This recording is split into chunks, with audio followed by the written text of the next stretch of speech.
राधे राधे, जय श्री कृष्णा, राधे राधे। अभी हम भागवत कथा सुनने बसई आकाशपुर पहुंच चुके हैं और जुनिया खेत से जो है श्री भवन सिंह गोसाई जी और आनंद सिंह नेगी जी, श्री आनंद सिंह नेगी जी ढापलू से पधार रहे हैं। और अभी हमने अपने गांव से लेकर 10 किलोमीटर का रास्ता तय किया। उसके बाद हम यहाँ पर पंडाल में पहुँच गए। जस्ट बगल में पंडाल है। अभी हम जो है मंदिर में प्रवेश करने जा रहे हैं और आज हम भागवत कथा की तीसरा दिन है भागवत कथा का, तो उसका रसमान लेंगे। तो अभी मैं आपको दिखाता हूँ, सीधे कथा पंडाल में ले चलता हूँ आपको और वहाँ से दिखाता हूँ। कथा का आनंद लीजिए। तत्र तत्र जगद्गुरो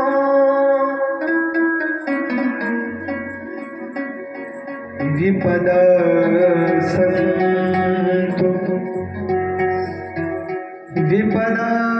सन्तु न शश्व तत्र तत्र जगद्गुरो भवतो दर्शनं यस्या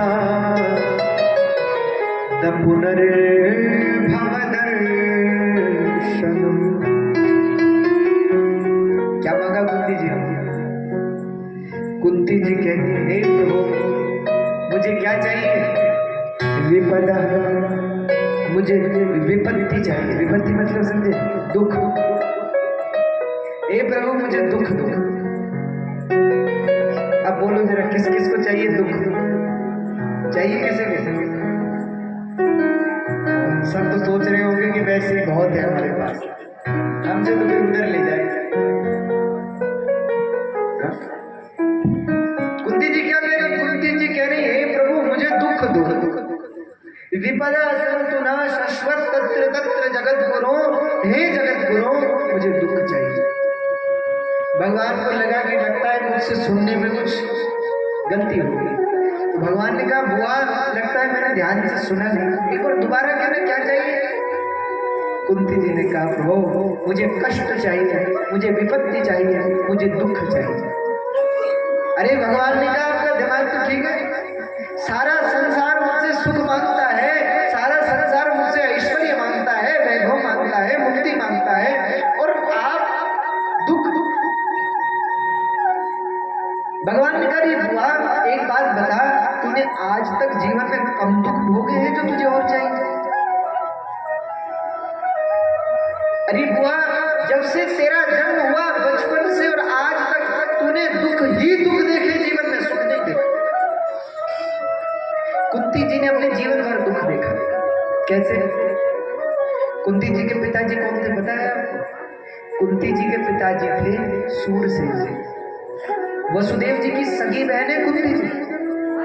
वसुदेव जी के पिताजी और कुंती जी के पिताजी दोनों एक ही हैं, सूरसेन जी।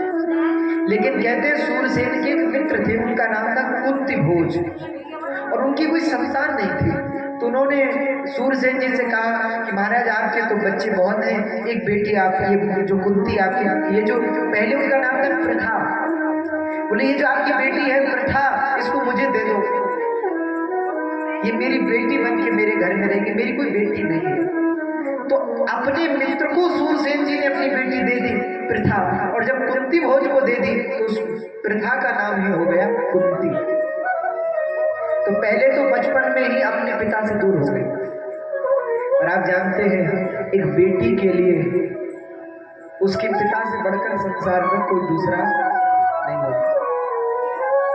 अच्छा आप हमारी जो सब माताएं बैठी, आप लोग बताओ, बेटी संसार में सबसे ज्यादा प्रेम किससे करती है? अपने पिताजी से, है या नहीं? बड़ा प्रेम होता है।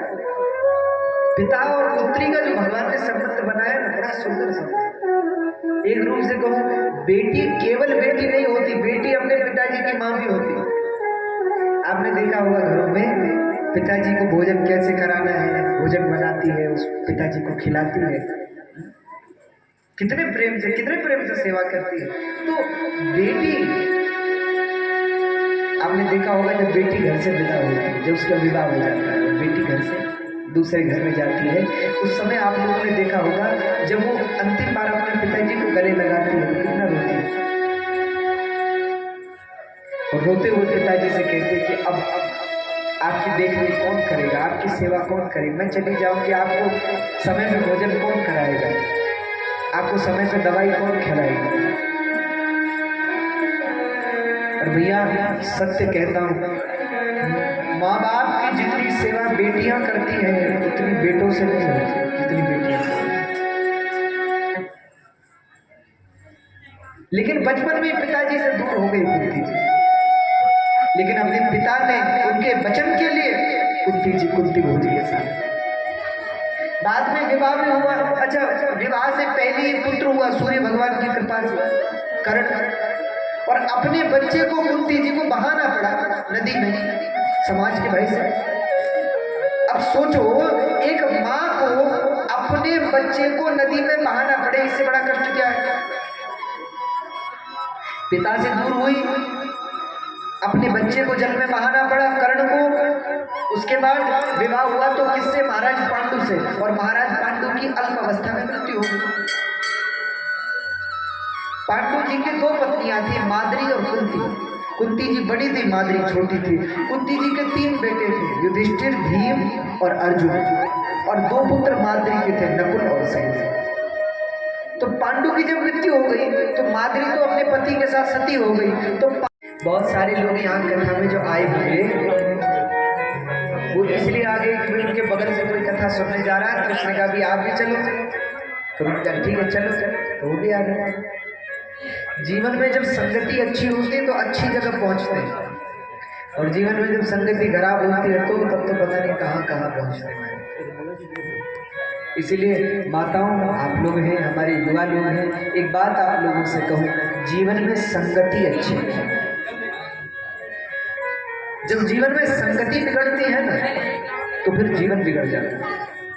बुरे लोगों का संग मत करो, भगवान के जो भक्त हो, सज्जन हो, ऐसे लोगों का सत्संग करो। सत्संग यानी उनका संग करो। सत्संग किसे कहते हैं? सताम सज्जनानां संगः, सज्जन लोगों का संग ही सत्संग।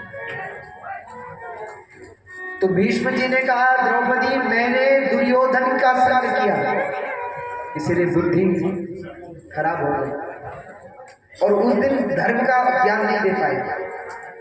लेकिन आज मैं समझ गया हूं और तुमको कहता हूं, जो गलती मुझसे हुई मैं तो इसको भोग रहा हूं, बाणों की सैया पर पड़ा हूं, लेकिन तुम जीवन में कभी कुसंग मत करना, कभी दुष्ट का संग मत करना, नहीं तो जो स्थिति मेरी हुई है वो तुम्हारी हुई। तो यहाँ भीष्म जी ने सबको उपदेश दिया, और उपदेश देने के बाद भीष्म जी भगवान को प्रणाम करते हुए कहते हैं,